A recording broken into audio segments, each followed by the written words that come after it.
Hi there, welcome back to another quick and easy watercolor painting.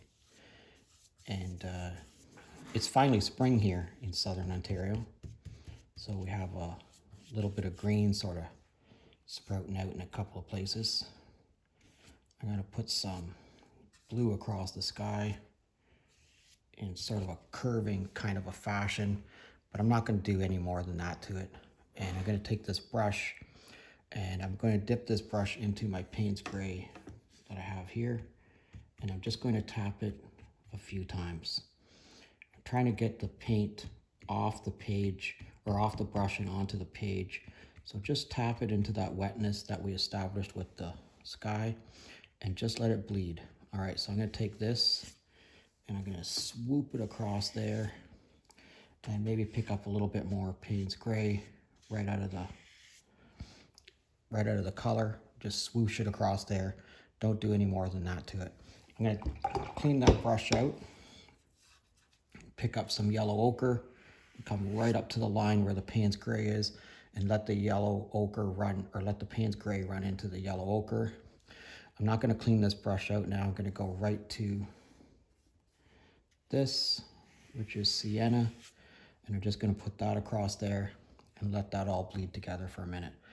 Now, I'm not going to clean this brush out again. I'm going to take this brush and I'm going to put it into the Payne's gray, and I'm trying to bump up the saturation level a few places. Okay, so I'm just going to touch it and let it all bleed together. Don't do any more than that to it.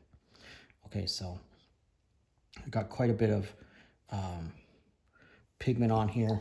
I'm going to rinse that off, and I'm going to pick up some more yellow ochre, and I'm going to introduce this yellow ochre into that sienna across there. Pick up a little bit more yellow ochre, just brush it across the bottom. And I have here a #1 watercolor brush that you can see I've sharpened to a point on one end. And I'm just going to drag this across here and make some foliage in the foreground, make a little bit of foliage in the midground here, and I'm just scraping that into that. Okay, just like that. And it'll create some pretty cool lines for us when that all dries. Now, I have here a little bag of salt, and I'm just going to introduce just a pinch of salt in a few places, not all over the whole painting.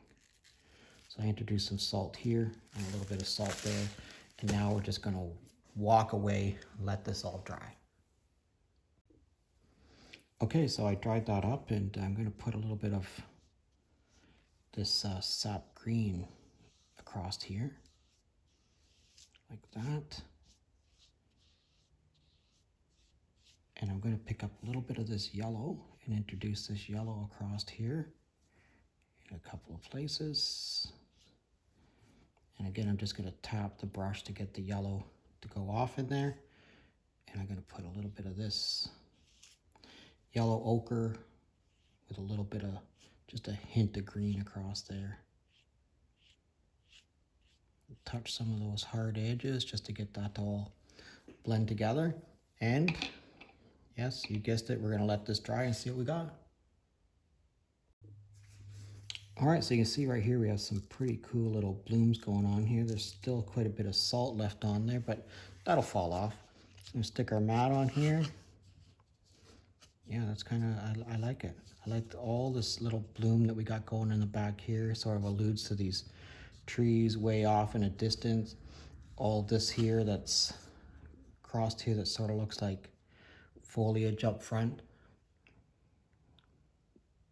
All right, if you're currently a subscriber, thank you very much. And if you're not currently a subscriber, please consider subscribing to my channel. I'd love to hear from you. I'd love to know where you're from. If you drop me a comment and let me know where you're from, I'd really appreciate it. Thanks a lot for watching, and we'll see you again next time.